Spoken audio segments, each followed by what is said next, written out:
Kalau lagu-lagu yang nggak bisa lu dengerin di musik digital tuh atau di aplikasi pemutar musik digital, itu disebabkan oleh lagu-lagu tersebut tuh diproduksi oleh label yang udah tutup, cuy. Jadi nggak ada kerjasama ya antara Spotify atau Joox dengan label tersebut. Lu bisa memutar lagu yang lu pengen tuh tanpa jeda iklan.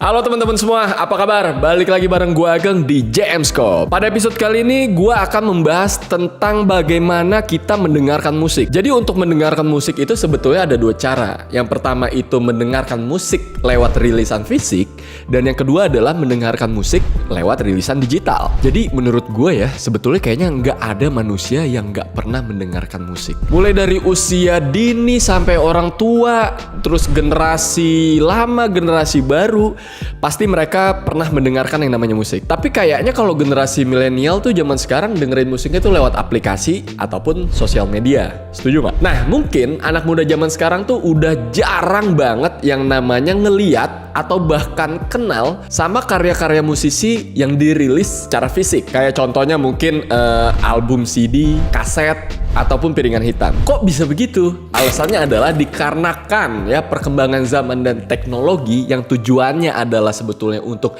memudahkan manusia untuk mendengarkan musik. Akhirnya secara perlahan budaya kita dalam mendengarkan musik yang tadinya dari rilisan fisik mulai beralih ke rilisan digital. Dan sebetulnya rilisan musik secara fisik tuh nggak akan pernah punah sebagaimanapun teknologi mendisrupsi teknologi audio. Jadi artikel ini tuh memberikan penjelasan tentang rilisan musik fisik di era rilisan digital, di mana piringan hitam alias vinyl, kaset pita, dan juga CD masih dikonsumsi oleh para penikmat musik. Walaupun pemutar musik digital ataupun aplikasi pemutar musik secara online kayak Spotify, Joox, ataupun Langit Musik itu sangat berperan penting dalam penyebaran musik di era digital kayak sekarang ini. Itu semua nanti akan gue jelasin ya di belakang ya. Satu-satu dulu kita jelasin ya. Anak-anak generasi 90-an ataupun 2000-an awal pasti masih inget sama yang namanya sensasi mendengarkan musik lewat CD player, tape deck, Walkman,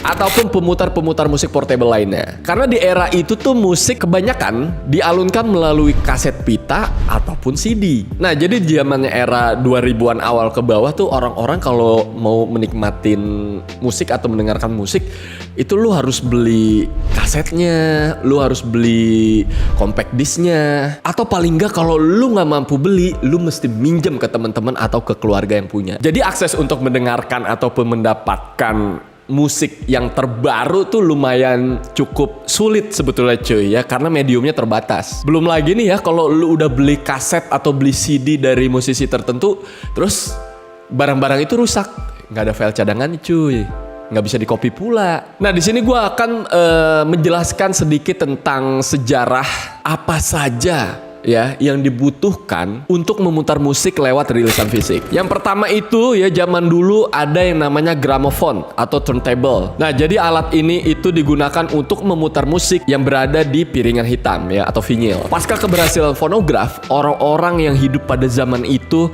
mulai berlomba-lomba untuk menyempurnakan alat rekam generasi berikutnya yang lebih wow. Dan salah satu orang yang berhasil adalah Emil Berliner.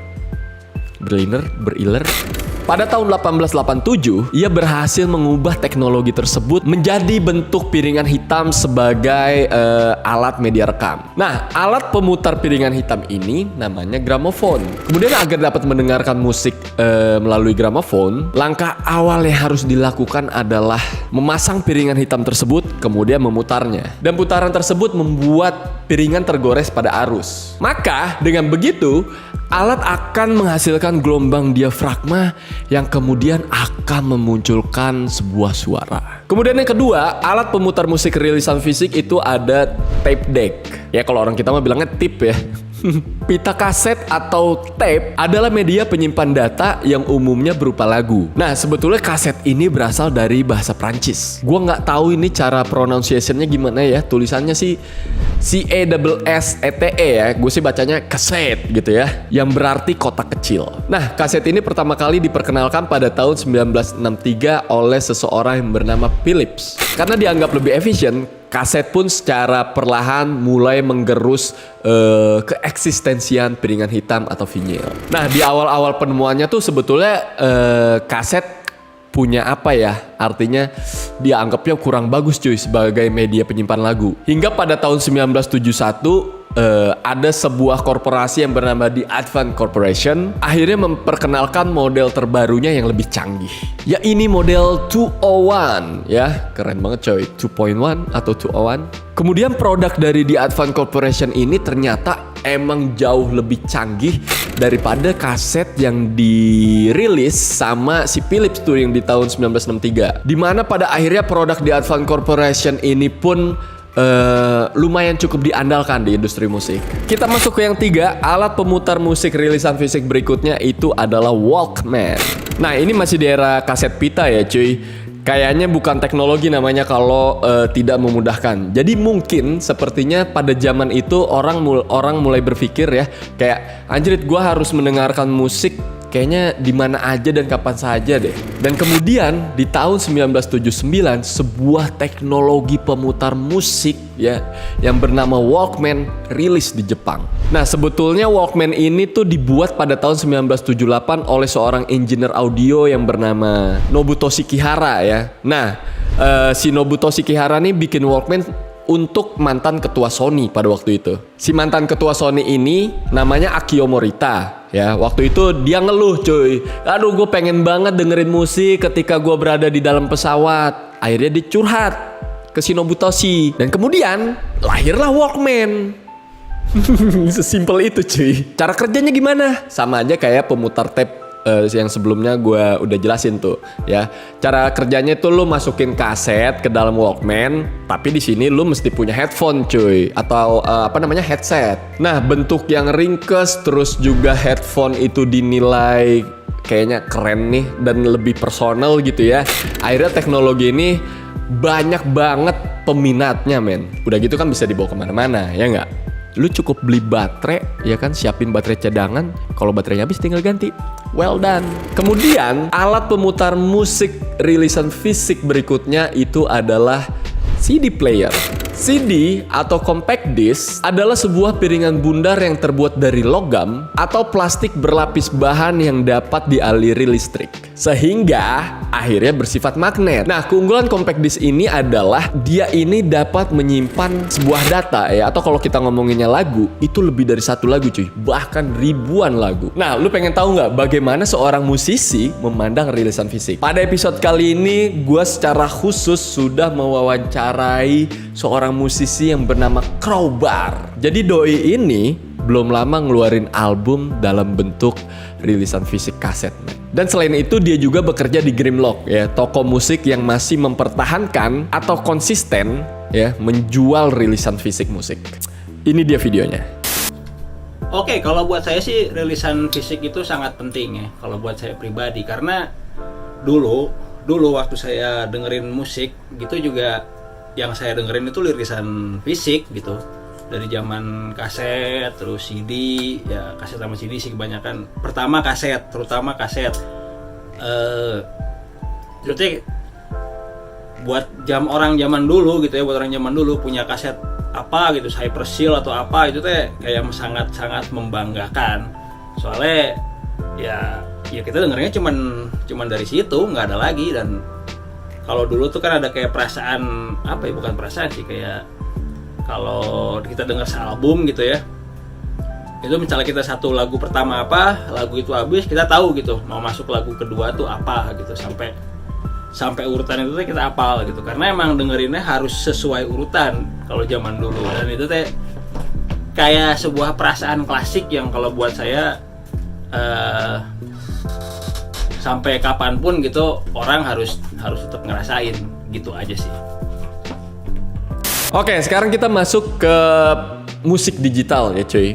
Sebetulnya perkembangan musik digital di Indonesia tuh lumayan tergolong cepat ya. Streaming musik secara online ataupun lewat sosial media tuh kayaknya udah menjadi pilihan utama gitu sekarang bagi orang-orang. Karena itulah layanan musik streaming kayak Spotify, Joox, bahkan YouTube itu menjadi kayak apa sih cuy, sasaran empuk ya untuk industri musik ini berkembang. Nah di sini gue mau bahas Spotify dulu deh. Spotify ini merupakan layanan musik digital asal Swedia yang kayaknya sekarang ini menjadi yang paling populer untuk orang-orang. Spotify masuk ke Indonesia itu pada tahun 2016 bulan Maret kalau nggak salah. Dan kehadiran Spotify disambut dengan sangat baik oleh para penikmat musik. Layanan musik digital ini memberikan akses kemudahan untuk para pendengarnya untuk streaming lebih dari 30 juta lagu. Seorang perwakilan Spotify Asia menyebutkan, sejak Spotify dirilis di Indonesia, setidaknya layanan ini tuh sudah didengarkan selama 36 juta jam. Dengan rata-rata tuh pengguna menghabiskan 90 menit perharinya. Jam 12 siang sampai jam 4, terus kemudian jam 8 sampai jam 12 malam ya kurang lebih ya. Itu menurut data Spotify nih, orang-orang Indonesia tuh paling rame ngedengerin musik di antara timeline itu. Dan menurut perwakilan Spotify tadi, Indonesia adalah pasar dengan pertumbuhan tercepat di Asia Tenggara. Dan dari data yang ada, ternyata sekarang orang-orang tuh ngedengerin musik ya, biasanya kan cenderungnya ke genre-genre tertentu ya. Tapi sekarang karena hadirnya Spotify dan juga hadirnya fitur bikin playlist, orang-orang tuh lebih ngedengerin playlist-playlist yang lagi populer di Spotify. Nah nih ya, gue sebutin beberapa playlist yang lumayan populer di Indonesia ya. Yang pertama itu adalah playlist Top Hits Indonesia. Terus juga ada playlist Kopi Kustik. Dan yang terakhir itu ada Generasi Galau. Dan sementara itu, musisi kayak Tulus, ya Kotak, The Overtones, dan Judika adalah artis lokal yang lagunya paling banyak di play atau diputer di Spotify ya. Kalau untuk artis luarnya tuh ada Justin Bieber cuy. Jadi kenapa Spotify ini bisa menjadi sangat populer? Itu bukan karena tanpa alasan men. Dari sisi pengguna ya, layanan ini dianggap yang paling nyaman. Lu bisa memutar lagu yang lu pengen tuh tanpa jeda iklan. Dan udah gitu tuh Spotify bisa diputer di device apapun men. Mulai dari handphone, PlayStation, bahkan nih ya di laptop atau desktop gitu ya. Lu bisa muter Spotify. Asik gak tuh? Harus Spotify bayar jalur musik nih. Nah untuk berlangganan Spotify secara premium ya, itu harganya mulai dari 49.000 per bulan. Keunggulannya apa aja? Keunggulannya adalah lu bisa memutar lagu apapun yang lu mau ya, baik itu lagu dalam negeri maupun lagu luar negeri. Udah gitu lu bisa mendengarkan musik dengan kualitas suara yang high defnya tuh 320 deh kalau nggak salah. Ditambah lu bisa mendownload playlist cuy kalau lu berlangganan ya. Dan playlist itu bisa lu dengarkan secara offline. Oke sekarang gua masuk ke layanan pemutar musik digital yang kedua. Ada Joox. Sebetulnya Joox ini hadir lebih dulu di Indonesia dibandingkan si abang Spotify. Ya secara keseluruhan model bisnisnya sama ya antara Spotify dan Joox. Mereka semuanya tuh ada pilihan premiumnya cuy. Dan Joox juga bisa diputar di website, iOS ataupun Android juga ya. Jadi keunggulan musik digital itu adalah mereka ini bisa didengarkan kapan aja dan di mana aja as long as you have the device and the application. Nah pada episode kali ini Jalur Musik juga udah mewawancarai seorang pemilik toko kaset dan vinyl ya, yang nama tokonya adalah 33 RPM atau 33 RPM ya. Pemiliknya adalah Miko Oasis. Dan Miko ini juga udah kurang lebih sekitar 20 tahun cuy ngoleksi rilisan-rilisan musik secara fisik. Ini langsung gue simpulkan ya. Menurut Miko, kelebihan mendengarkan musik pakai rilisan fisik itu adalah yang pertama, bisa disimpan sampai puluhan tahun. Jadi rata-rata menurut Miko ya, umur vinyl itu bisa bertahan sampai 50 tahun. Kaset bisa bertahan sampai 30 tahun. Sedangkan compact disc atau CD itu bertahan di rentang antara 15 sampai 30 tahun tergantung perawatannya. Nah, keunggulan yang kedua dari rilisan fisik adalah lo bisa nyentuh dan juga bisa menikmati cover album dari musisi atau band yang lu suka. Karena bentuknya fisik atau barang ya makanya bisa disentuh. Dan di dalam sana selain kaset atau piringan hitam atau juga compact disc itu bisa diputar, di dalam situ biasanya ada artwork ya. Cover albumnya itu merupakan sebuah artwork dari musisi atau band yang lu suka. Dan di cover album itu biasanya ada satu bagian ya, satu segmen yang isinya adalah ucapan terima kasih ya sang musisi atau band terhadap orang-orang yang dianggap berjasa di dalam karir mereka. Itu sih gue lumayan suka tuh bacaan itu. Kemudian kelebihan yang ketiga adalah kalau lu mendengarkan musik lewat rilisan fisik, itu bisa jadi merupakan sebuah bentuk kecintaan lu terhadap karya musisi tersebut. Di zaman dulu sebelum adanya musik digital ya, salah satu bentuk apresiasi lu terhadap musisi yang lu suka atau idola lu itu adalah selain beli merchandise atau beli majalah untuk ngikutin info terkini, udah gitu selain juga lu mesti datang ke konser idola lu, caranya adalah lu mesti beli album fisik dari band idola itu cuy. Dan keunggulan yang keempat, ternyata rilisan fisik itu bisa dijual lagi. Jadi menurut Miko, memiliki album fisik itu merupakan salah satu bentuk investasi jangka panjang. Jadi bisa aja kan album fisik yang lu beli sekarang ini nggak tahu beberapa tahun ke depan akan menjadi langka dan menjadi barang antik yang nilai investasinya jadi lumayan tinggi. Dan dari situ bisa muncul kesempatan lu menjual mahal album fisik yang lu punya. Contohnya gini, menurut Miko ya, album tahun 70-an ya, kayak albumnya Badai Pasti Berlalu nih, itu memiliki nilai jual sampai 25 juta rupiah cuy. Ngeri ya. Dan keunggulan kalau lu dengerin musik lewat rilisan fisik itu adalah hasil suaranya lebih jernih cuy. Karena kalau di digital biasanya hasil audionya dikompres. Nah buat lu penggemar musik sih kayaknya kayak gue tuh dulu pernah ngoleksi kaset men ya. Itu gue pajang rapi banget dan gue berasa kamar gue kayak keren banget. Ya, untuk para penikmat musik rilisan fisik tuh kayaknya pasti juga pernah ngalamin kayak gitu ya. Nah, keunggulan rilisan fisik yang keenam adalah kayak kaset, CD ataupun vinyl itu bisa jadi pajangan cuy di rumah lu. Gue tuh pernah ngerasain ya, zamannya gue SD sampai SMA. Kalau gue beli kaset ya biasanya tuh di Duta Suara sih beli kaset ya. Itu ya kaset-kasetnya tuh gue pajang men di kamar gue. Gue sampai beli kayak lemari khusus ya untuk naro kaset, untuk naro CD ya. Bukan celana dalam ya, compact disc ya cuy ya. Gue pajang itu di kamar gue dan gue ngerasa kayaknya anjrit keren banget men. Setuju gak sih lo? Dan keunggulan terakhir dari rilisan fisik menurut Miko adalah rilisan fisik ini bisa melatih kesabaran lo ya. Ya iyalah, ya enggak? Kayak kaset, CD ataupun vinyl ini mesti lumayan rajin dibersihin men. Ya sebenarnya kayak sama barang lainnya sih, kalau nggak dirawat bisa rusak ya. Istri aja kalau nggak dirawat mah bisa rusak. Ya.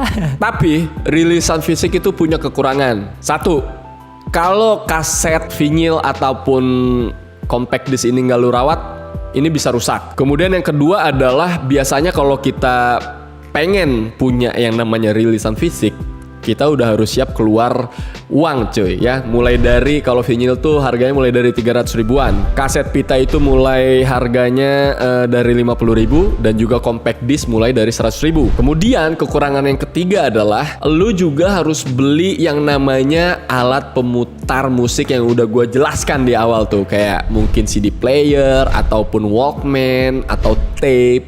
Lu harus punya. Nah, itu tadi kekurangan dan kelebihan rilisan musik secara fisik. Sekarang kita masuk ke kelebihan mendengarkan musik secara digital. Yang pertama itu of course simple ya. Lu bisa play musik kesukaan lo di mana aja dan kapan aja selama lu punya handphone atau device lainnya, dan juga selama lu punya internet. Ya nggak perlu internet juga sih, lu bisa dengerin musik secara offline ya kalau lu download ya. Ya, keunggulan kedua adalah biaya yang lebih murah dibandingkan lu harus beli kaset. Jadi lu cukup berlangganan dengan nilai kurang lebih 50 ribu rupiah, lu udah bisa dengerin jutaan lagu kesukaan lo. Keunggulan ketiga, biasanya di aplikasi-aplikasi pemutar musik secara digital, lu akan mendapatkan rekomendasi dari musik yang sering lu dengar ya. Maksudnya gini, kalau lu lumayan sering dengerin musik dengan genre blues, pasti lu akan mendapatkan rekomendasi tuh, akan nongol ya rekomendasi kayak band-band blues lain ya yang wajib lu denger. Keunggulan keempat adalah lu nggak perlu beli yang namanya gramophone atau turntable yang segede gaban ya. Lu cukup beli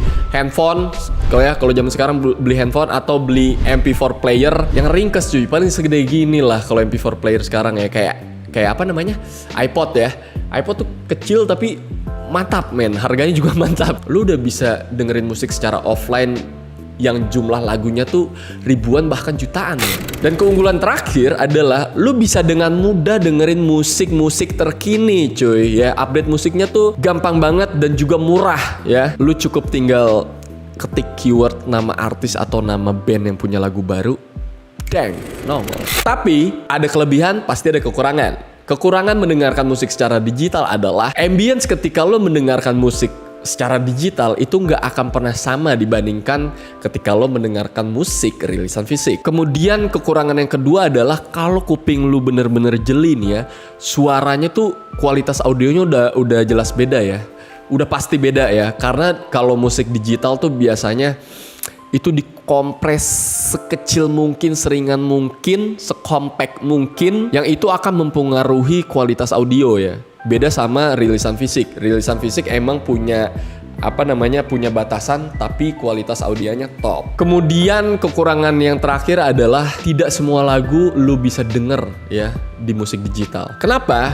Karena ya kalau lagu-lagu yang gak bisa lu dengerin di musik digital tuh atau di aplikasi pemutar musik digital itu disebabkan oleh lagu-lagu tersebut tuh diproduksi oleh label yang udah tutup cuy. Jadi gak ada kerjasama ya antara Spotify atau Joox dengan label tersebut. Nah pembahasan berikutnya adalah gue akan membahas cost atau biaya yang dikeluarkan oleh musisi dan juga label kalau mereka rilis secara fisik. Nah untuk merilis sebuah CD atau compact disc biasanya pihak musisi atau label itu mesti ngeluarin uang kurang lebih 10-15 ribu.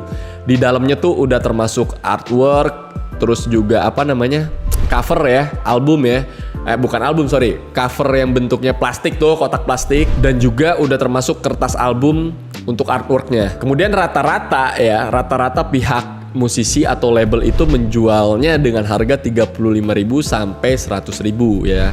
It depends gitu ya. Nah, lu bisa jumlahin tuh keuntungannya kurang lebih berapa ya kalau musisi ngeluarin rilisan secara fisik. Kemudian kalau untuk kaset tape, biaya modalnya itu kurang lebih 25.000. Nah, untuk kaset tape nih sebenarnya masih banyak ya musisi sampai sekarang rilis album dengan rilisan fisik kaset tape. Kemudian yang terakhir adalah cost piringan hitam. Sebenarnya tren vinyl ini lumayan sedang banyak digemari ya oleh para pecinta musik Indonesia. Biaya cetak per piringan hitam itu kurang lebih 200.000. Kemudian harga jualnya berapa? Itu variatif ya, mulai dari 500.000 sampai dengan 1 juta rupiah. Nah, untuk lebih lengkapnya, di sini Jalur Musik udah mewawancarai musisi yang bernama Crowbar. Ini dia video wawancaranya. Album Swagtone itu dirilis vinyl dan kaset. Ya karena itu adalah hal-hal yang kita dengerin dulu gitu. Maksudnya kayak kalau kita dulu megang punya kayak yang tadi saya bilang gitu, dulu teh punya kaset atau punya vinyl tuh kan kayak sesuatu banget ya, apalagi kalau yang langka gitu atau yang baru gitu, itu luar biasa. Dan saya pengen ngerasain juga gitu, pengen ngerasain apa sih rasanya kalau kaset dan vinyl yang saya pegang itu album saya sendiri gitu. Gitu aja sih sebenarnya, keren-kerenan aja gitu.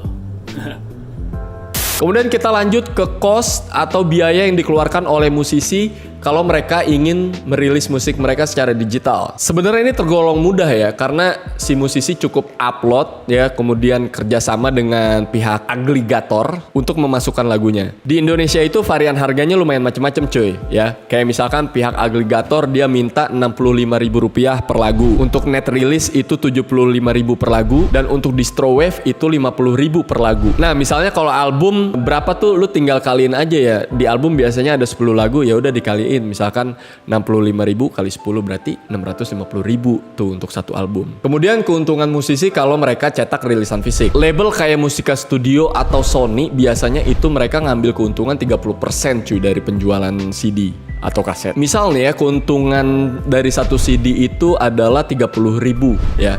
Nah, pihak musisi itu mendapatkan jatah sebesar 10.000 rupiah per keping. Lu bisa bayangin kalau albumnya ya, album si musisi ini laku ratusan juta keping.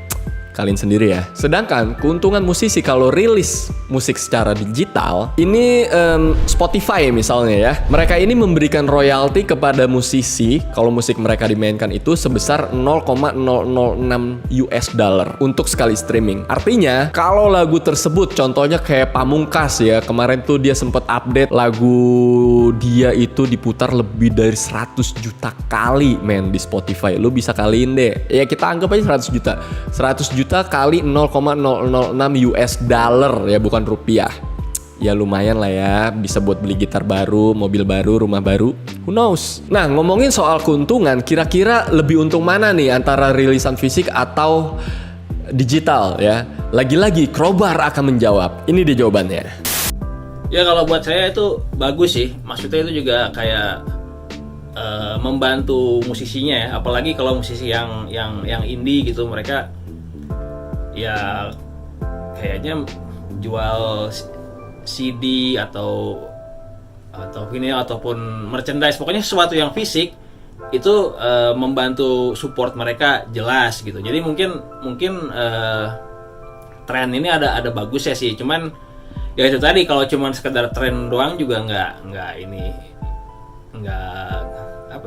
esensial juga kalau akhirnya orang-orang cuma ngelakuinnya sementara gitu karena lagi musim, atau niatnya cuma mau nimbun harta karun buat nanti dijual lagi ya sebenarnya terserah dan nggak apa-apa. Cuman kalau bisa yang kayak gini kan terus gitu, jadi karena orang juga kan pengen terus bikin musik gitu, begitu aja sih. Jadi tetap ya, penjualan rilisan fisik itu lebih menguntungkan dibandingkan rilisan digital. Untuk generasi yang lahir di tahun sebelum tahun 2000-an itu sudah terbiasa untuk membeli sebuah rilisan fisik ya. Kayak gue ya, dulu gue lumayan sering ya beli kaset ataupun juga compact disc, karena zaman itu belum ada yang namanya Spotify, Joox, Apple Music, itu belum ada men. Tapi untuk generasi yang lahir di tahun 2000-an ke atas, mendengarkan musik secara online itu udah menjadi sebuah kultur men, atau culture. Lagi-lagi ketemu kata ini. Tapi makin kesini sebetulnya mengoleksi rilisan fisik mulai jadi tren lagi men. Ini pengaruh sosial media sih kalau gue lihat. Jadi lu jangan kaget kalau di toko kaset atau toko rilisan musik secara fisik itu lu bakal ketemu anak-anak muda men. Di Jakarta toko-toko musik yang menjual rilisan fisik itu ada di Jalan Surabaya, Blok M Square, Pasar Santa, dan juga Duta Suara Sabang. Nah selain itu lu bisa juga men menjumpai kaset-kaset dan juga vinyl-vinyl yang cukup langka itu di Pasar Jatinegara. Kok bisa ya ada anak-anak muda usia belasan nongkrong di toko-toko kaset itu?